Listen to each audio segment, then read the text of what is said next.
Now, sino ho tong sinasabi natin mga bleeding hearts? Mga bleeding yellow hearts.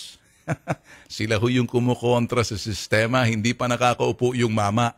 Ang mga kumukontra kay Digong, yung mga malalaking networks yung malalaking mga newspaper Sila ngayon nangangambat ng nangangalansingan ng mga bomboyas. Nako, Sus Mariosep, alam niyo ba mga bossing na marami hong mga malalaking networks na mag-e-expire na ho ang kanilang kontratang franchise and they have to renew. Kaya uncertain ho sila, ala ho silang katiyakan. Nakikita niyo ba ngayon sila na bumabanat ba? Nakikita niyo sila ngayon na umuupak ba? Lahat, pati yung mga taong na nagtatrabaho dyan sa sinasabing mga higanting yan, mga network na higanting yan, ay hindi na malaman kung ano, malapit na mag-expire, dito pa kaya tayo?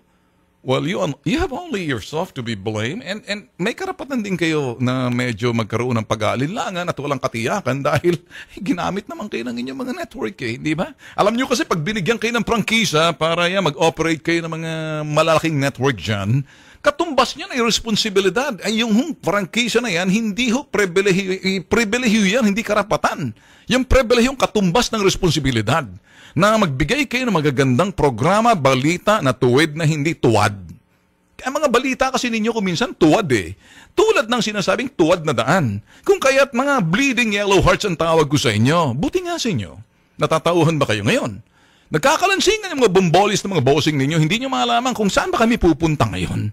Hindi namin mabasa itong si Digong. Well, wag niyong basahin kasi you can't read this guy. He's out of the box. Kayo kasi, puro kayo virtual. Virtual yung inyong mga sets. Virtual yan. Puro kayo nagkokroma kuminsan dyan. Ewan natin. Kaya parang lapit ho dyan sa virtual, hindi totoo. Imagination.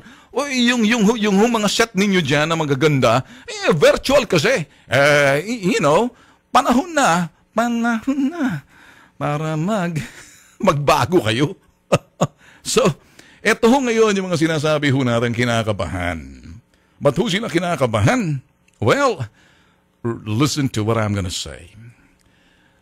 During the time of the election ho, makikita ho ninyo kung ano ho yung mga asal ho ng mga malalaking network, asal ho ng mga malalaking dyaryo. You know what? Yung iba sa kanila, garapalan kung ewan. Ang sagot pa nga this is business. Yeah, it's business. Well, you pray na yung franchise ninyo, marami kayo mga dilaw or mga beige na ngayon. Beige na kasi hindi na sila kulay dilaw. Beige na lang. Lighter na yung beige hindi ba? Malamya na dilaw yung beige. Malamyang malamya. Yung mga beige na ngayon yan yung mga lelong, yung mga kapatid ni Lolong, yung malalaking buhaya na nagpuntahan na ngayon. Eventually, yung mga beige na yan, magkukulay pula. So ngayon, ang ibig kong sabihin dito, since marami ngayon, may mga networks yan na kinakabahan, ang kanilang franchise, marapit na mag-expire, at merong iba dyan, hinay-hinay na sila. So, napapansin siguro nila na, teka muna, o nga naman, di pa nakaupo yung tao. Yung balita nalilihis kung saan-saan napupunta. Sa halip na magbalita ho kayo, ang ginawa yung balita na lang doon sa pagkakamali, kung sablay man nitong si Digong, is mahalaga sa inyo kaysa doon. That's it. Meron kasing the air of arrogance and invincibility na dahil malaki kayo.